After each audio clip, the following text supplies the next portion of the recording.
ஹரே கிருஷ்ணா. பகவத் தரிசனத்திலிருந்து ஒரு கட்டுரை. தலை சிறந்த ஓவியர். வழங்கியவர் தெய்வ திரு ஆனாச்சானா பக்திவேதாந்த சுவாமி ஸ்ரீல பிரபுபாதா அவர்கள்.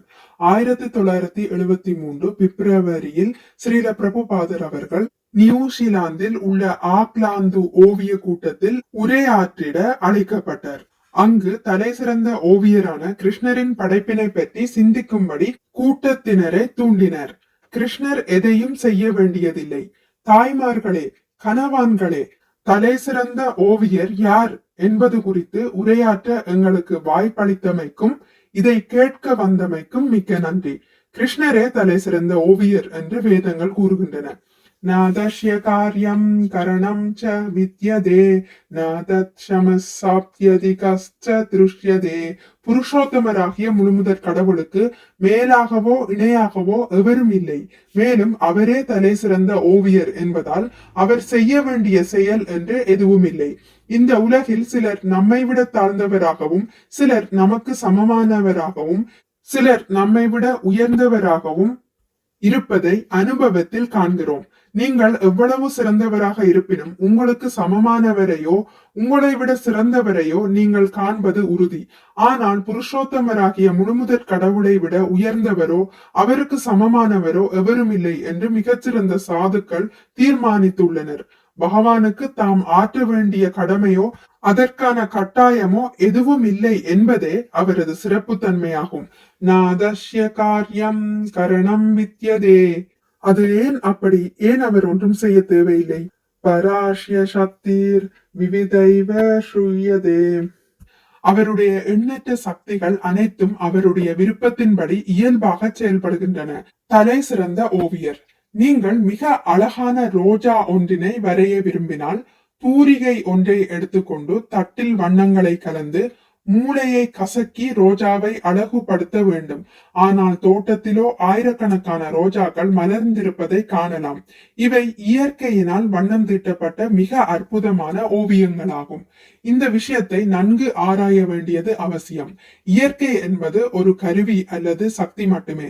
எந்தவித சக்தியும் இல்லாமல் மொட்டிலிருந்து அழகான ரோஜா எவ்வாறு மலர முடியும்? ஏதோ ஒரு சக்தியின் செயல்பாடு இருந்தே ஆக வேண்டும். அதுவே கிருஷ்ணரின் சக்தியாகும். ஆனால் அச்சக்தி மிகவும் சூட்சுமமாகவும் விரைவாகவும் செயல்படுவதால் அது எவ்வாறு செயல்படுகிறது என்பதை நம்மால் புரிந்து கொள்ள முடிவதில்லை.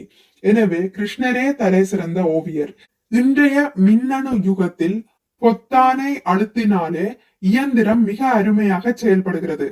விமானி பொத்தானை அழுத்துவதால் சிறு நகரம் போன்றதான விமானம் ஆகாயத்தில் பறக்கின்றது. சாதாரண மனிதனே இவ்வளவு அருமையாக செயல்பட முடியும் என்றால் இறைவனின் செயல்படும் திறன் எவ்வளவு சிறந்ததாக இருக்க வேண்டும். அவரது மூளையானது ஒரு சாதாரண கலைஞன் அல்லது விஞ்ஞானியின் மூளையை காட்டிலும் எவ்வளவு மேம்பட்டதாக இருக்க வேண்டும். வெறுமனே படைப்பு உண்டாகட்டும் என்று அவர் விரும்பியதும் அனைத்தும் உடனடியாக படைக்கப்படுகின்றன. எனவேதான் கிருஷ்ணர் தலை சிறந்த கலைஞர் அல்லது தலை சிறந்த ஓவியர் எனப்படுகிறார். பிரபஞ்சத்தை படைக்கும் பிரம்மதேவர் தமது பிரார்த்தனையான பிரம்ம சம்ஹிதையில் மிகச்சிறந்த ஓவியரான கிருஷ்ணரை பற்றி பல்வேறு விதங்களில் பாராட்டியுள்ளதை நாம் காணலாம். கிருஷ்ணருக்கு இணையான கலைஞன் உண்டோ? பௌதீக சக்திகள் தன்னிச்சையாக செயல்படுவதை போன்று தோன்றினாலும் அதன் பின்னால் ஒரு மூளையின் செயல்பாடு இருப்பது உண்மையே. ஓவியத்திற்கு வண்ணம் தீட்டுகையில் நீங்கள் வேலை செய்து கொண்டிருப்பதை அனைவராலும் பார்க்க முடிவது போலவே உண்மையான ரோஜாவிற்கு பற்பல சக்திகள் வண்ணம் தீட்டியுள்ளன. ரோஜாவானது பரமபுருஷரின் சக்திகளால் உருவாக்கப்பட்டுள்ளது. ஆனால் அந்த சக்திகள் மிகவும் சூட்சுமமாகவும் மிகுந்த கலைத்திறனுடனும் இருப்பதால் ஒரே இரவிற்குள் அற்புதமான அழகிய மலர்கள் பூத்து விடுகின்றன. கிருஷ்ணருடைய கலை நயத்திற்கு எல்லையே இல்லை. ஏனெனில் கிருஷ்ணரே எல்லா படைப்பிற்கும் விதை அளிக்கிறார். பீஜம் மாம் சர்வபூதானாம். நீங்கள் ஆலமரத்தினை பார்த்திருப்பீர்கள். மிகச்சிறிய விதையிலிருந்து மிக பெரிய மரமாக வளருகிறது. செழிப்பான நிலத்தில் அச்சிறிய விதையை விதைத்து நீரூற்றி வந்தால் ஒரு நாள் அது மிகப்பெரிய ஆலமரமாக உருவெடுக்கும். ஒரு சிறிய விதை இவ்வளவு பெரிய ஆலமரமாக உருவெடுக்க வேண்டுமெனில் அதற்கான சக்திகளும் கலைத்திறனும் விஞ்ஞான ஏற்பாடும் எவ்வளவு உயர்ந்ததாக இருக்க வேண்டும். மேலும் அந்த ஆலமரத்தில் ஆயிரக்கணக்கான பழங்கள் உள்ளன. அப்பழங்கள் ஒவ்வொன்றிலும் ஆயிரக்கணக்கான விதைகள் உள்ளன. அந்த ஒவ்வொரு விதையும் ஓர் ஆலமரத்தினை தோற்றுவிக்கும் சக்தியை கொண்டுள்ளன. இதனை இவ்வளவு அருமையாக உருவாக்கிய விஞ்ஞானி யார்? இது போன்ற படைப்பினை உருவாக்கும் கலைஞர் எவரேனும் இப்பௌதிக உலகில் உள்ளனரா? தலை சிறந்த விஞ்ஞானி. வேதாந்த சூத்திரத்தின் முதல் வாக்கியம் அதாதோ பிரம்ம ஜிக்ஞாச, மனித வாழ்வை பெற்றவர் பூரண உண்மையை பற்றி ஆய்ந்தறிய வேண்டும். இவற்றை ஒருவன் கவனத்துடன் கற்க வேண்டும். இதிலிருந்து இயற்கையின் பின்னணியில் கலைநயமிக்க ஓவியர் அல்லது மிகப்பெரிய விஞ்ஞானியின் மூளை இருக்கின்றது என்பதை உங்களால் மறுக்க முடியாது. இயற்கையின் செயல்பாடே இதற்கு காரணம் என்று கூறுவது முழுமையான விளக்கமாகி விடாது. ஜன்மாத்யஸ்ய பூரண உண்மையிடமிருந்தே அனைத்தும் படைக்கப்படுகின்றன என்பதே வேதாந்த சூத்திரத்தின் இரண்டாவது வாக்கியம். பார்வையை நாம் விசாலப்படுத்த வேண்டும். ஸ்புட்னிக் எனும் சிறு விண்கலம் வானில் பறப்பதை பார்த்து ஆச்சரியம் அடைகிறோம். நீங்கள் புத்திசாலியாக இருந்தால் ஸ்புட்னிக்குடன் கோடிக்கணக்கான கோள்களையும் நட்சத்திரங்களையும் ஒப்பிட்டு பார்ப்பீர்கள். இந்த பூமியின் சமுத்திரங்கள், மலைகள், வானளாவிய கட்டிடங்கள் முதலியவற்றை வானில் சில மைல் தூரம் மேலே சென்று பார்த்தால் ஒரு புள்ளியை போலவே காட்சியளிக்கும். அதுபோலவே இலட்சக்கணக்கான கிரகங்கள் வானில் ஒரு பஞ்சை போன்று மிதந்து கொண்டுள்ளன. ஒரு ஸ்புட்னிக்கை தயாரித்த விஞ்ஞானியை நாம் இவ்வளவு பாராட்டுகிறோம்.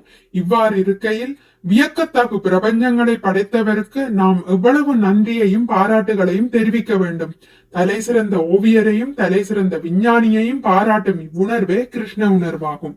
ஸ்ரீமதி ராதாராணியே கிருஷ்ணருடைய ஆனந்த சக்தியின் தோற்றமாவாள். அனைத்திற்கும் ஆதியான கிருஷ்ணர். நாம் பல்வேறு ஓவியர்களை பாராட்டினாலும் மிகச்சிறந்த ஓவியரான கிருஷ்ணரை பாராட்டவில்லை என்றால் நமது வாழ்வே அர்த்தமற்றதாகிவிடும். இத்தகைய பாராட்டுதலை பிரபஞ்சத்தை படைக்கும் பிரம்மதேவரின் பிரார்த்தனையான பிரம்ம சம்ஹிதையில் 5.40 காண்கிறோம். கோடிக்கணக்கான பிரபஞ்சங்களை பற்றிய அறிவை பிரம்ம சம்ஹிதையிலிருந்து நாம் பெறுகிறோம். யஷ்ய பிரபா பிரபவதோ ஜகத் அண்டகோடி கோடிஸ்வசேஷ வாசுதாதி விபூதி பின்னம் தத் பிரம்ம நிஷ்கலம் அனந்தம் அசேஷ பூதம் கோவிந்தமாதி புருஷம் தமஹம் பஜாமி. கிருஷ்ணரின் உடலில் இருந்து வெளிப்படும் பிரம்ம ஜோதியிலிருந்து எண்ணிலடங்காத பிரபஞ்சங்கள் படைக்கப்படுகின்றன. ஜகத் அண்ட கோடி கோடிஷு ஜகத் அண்ட என்றால் பிரபஞ்சங்கள் என்றும், கோடி கோடி ஷூ என்றால் கோடிக்கணக்கானவை என்றும் பொருள்படுகின்றன. இந்த எண்ணிலடங்காத பிரபஞ்சங்களில் உள்ள எண்ணிலடங்காத சூரிய சந்திரன்கள், எண்ணற்ற கிரகங்கள் என அனைத்தும் பிரம்ம ஜோதியிலிருந்தே தோன்றுகின்றன. இந்த பிரம்ம ஜோதி கிருஷ்ணருடைய திருமேனியின் பிரகாசமாகும்.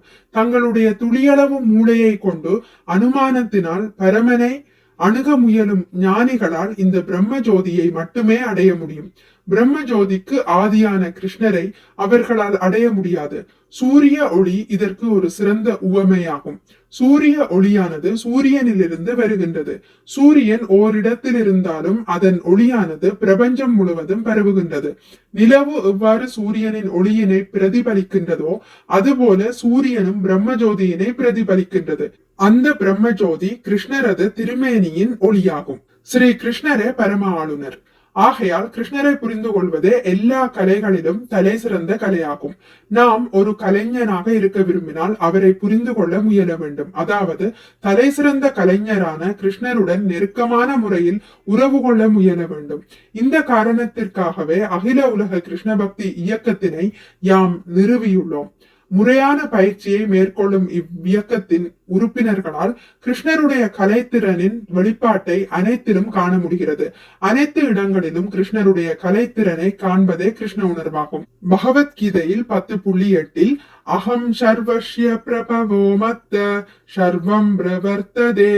நீ காண்பவை அனைத்தும் என்னிடமிருந்தே தோன்றுகின்றன, இருப்பவை அனைத்தும் எனது சக்தியால் படைக்கப்படுபவை என்று கிருஷ்ணர் கூறுகிறார். கிருஷ்ணரே அனைத்திற்கும் மூலாதாரம் என்னும் உண்மையை நாம் புரிந்து கொள்ள வேண்டும். பிரம்மதேவரும் தமது பிரம்ம சம்ஹிதையில் 5.1 இதனை உறுதிப்படுத்துகிறார். ஈஸ்வர பரம கிருஷ்ண. கிருஷ்ணரே மிக உயர்ந்த ஆளுநர். இந்த பௌதிக உலகில் நாம் பல ஆளுநர்களை காண்கிறோம். உண்மையில் நம்மில் ஒவ்வொருவரும் ஆளுநர்களே. நீங்களும் ஓர் ஆளுநர். ஆனால் உங்களுக்கு மேலே மற்றொரு ஆளுநர் இருக்கின்றார்.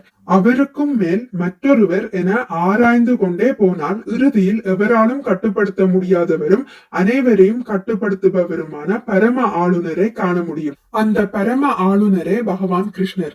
இதுவே கடவுள் என்பதற்கு யாம் அளிக்கும் விளக்கமாகும். தற்போது பற்பல கடவுள்களை உருவாக்குவது ஒரு மலிவான வியாபாரமாக மாறிவிட்டது. ஆனால் அவர்கள் உண்மையான கடவுளா என்பதை நீங்கள் பரிசோதித்து பார்க்க முடியும். அவர் யாருக்காவது கட்டுப்பட்டவராக இருந்தால் அவர் கடவுள் இல்லை. அவர் பரம அதிகாரியாக இருந்தால் மட்டுமே அவரை கடவுளாக ஏற்கலாம். இதுவே கடவுளுக்கான எளிய பரிசோதனை. ஆனந்தமயமானவர் என்பது கடவுளின் மற்றொரு தகுதியாகும். பரமபுருஷ பகவான் இயற்கையாகவே ஆனந்தமயமானவர், இன்பமயமானவர். ஓவியர் தனது ஓவியத்தை இன்பத்திற்காகவே மேற்கொள்கிறார். வரைவதன் மூலமாக அவர் ஒருவித சுவையையும் இன்பத்தையும் அனுபவிக்கின்றார். இல்லையெனில் அவர் அவ்வளவு சிரமத்தை எதற்காக மேற்கொள்ள வேண்டும்? கிருஷ்ணரிடம் அன்பை வளர்ப்போம். கடவுளின் மீதான அன்பை வளர்த்து கொண்டவர்கள் கிருஷ்ணருடைய கலைத்திறனை அனைத்து இடங்களிலும் கண்டு உன்னத ஆனந்தத்தை அடைகின்றனர். இதுவே பக்தர்களின் நிலையாகும். எனவே கிருஷ்ணரின் கைவண்ணத்தை எங்கும் காண்பதற்காகவே அனைவரையும் கிருஷ்ண உணர்வுள்ள பக்தராகும்படி நாங்கள் வேண்டுகிறோம். கிருஷ்ணரை எங்கும் காண்பது கடினமல்ல. உதாரணமாக ஒருவர் தாகம் எடுக்கும் போது நீர் அருந்துகிறார். அப்படி அருந்தும் போது அவர் அளவற்ற இன்பத்தினை உணர்கிறார். உண்மையில் கிருஷ்ணரே இன்பத்தின் இருப்பிடம். கிருஷ்ணர் கனிந்த ஆனந்தங்களின் இருப்பிடமாவர். அவர் சச்சிதானந்த விக்கிரக, நித்தியத்துவம், அறிவு மற்றும் ஆனந்தத்தினை முழுமையாக கொண்டவர். ஆனந்த என்றால் இன்பம் என்று பொருள். அவருடைய இன்பத்தின் சக்தியே ராதாராணி. நீங்கள் ராதா கிருஷ்ணரின் படங்களை பார்த்திருப்பீர். ராதாராணி கிருஷ்ணரின் ஆனந்த சக்தியின் தோற்றமாவாள். நான் ஏற்கனவே கூறிய கிருஷ்ணரின் பற்பல சக்திகளுள் ராதாராணியே அவரது ஆனந்த சக்தியாக இருக்கின்றாள். கிருஷ்ணர் பகவத்கீதையில் 7.8 ரஜோஹம் அப்ஷு கௌந்தேய, நீரில் உள்ள சுவை நானே என்று கூறுகிறார். எனவே நீரை பருகும் போது ஒருவர் உணரும் இன்பமும் கிருஷ்ணரே. கிருஷ்ணரை பாராட்ட முடியாத சாதாரண மனிதனுக்காக தாகத்தை தணிக்கும் நீரின் சுவை தாமே என்று அவர் உபதேசிக்கிறார். நீரின் சுவை கிருஷ்ணரே என்பதை புரிந்து கொள்ள முயற்சித்தால் கடவுள் உணர்வை, கிருஷ்ண உணர்வை அடையலாம். கிருஷ்ண உணர்வு மிகவும் எளிதானது. கிருஷ்ண உணர்வை அடைவது அவ்வளவு கடினமல்ல. சிறிதளவு பயிற்சியே தேவை. கிருஷ்ணர் கூறிய உபதேசங்களை அயோக்கியர்களின் தவறான கருத்துக்கள் ஏதுமின்றி உள்ளபடி ஏற்கும் போது நீங்கள் கிருஷ்ண உணர்வினை அடைவீர்கள். கிருஷ்ண உணர்வை அடைந்தால் வாழ்க்கை வெற்றி பெறும். நீங்கள் கிருஷ்ணரிடம் திரும்புவீர்கள். கிருஷ்ண உணர்வை அடைவதால் எந்த இழப்பும் இல்லை. மாறாக அடையப்படும் பலனோ அபரிமிதமானது.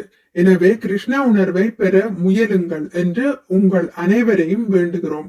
பகவத்கீதை உண்மையுருவில் நூலை படிப்பதன் மூலமாக கிருஷ்ண உணர்வை பெறுவதற்கான எல்லா தகவல்களையும் பெற இயலும். ஒருவேளை நீங்கள் பகவத்கீதையை படிக்க விரும்பவில்லை என்றால் கூட ஹரே கிருஷ்ண கிருஷ்ண கிருஷ்ண ஹரே ஹரே, ஹரே ராம ராம ராம ஹரே ஹரே என்று உச்சரியுங்கள். இதன் மூலமும் நீங்கள் கிருஷ்ண உணர்வை பெறுவது உறுதி. நன்றி. ஹரே கிருஷ்ணா. உங்களுக்கு இந்த வீடியோ பிடித்திருந்தால் லைக் பண்ணுங்கள், ஷேர் பண்ணுங்கள், சப்ஸ்கிரைப் பண்ணுங்கள்.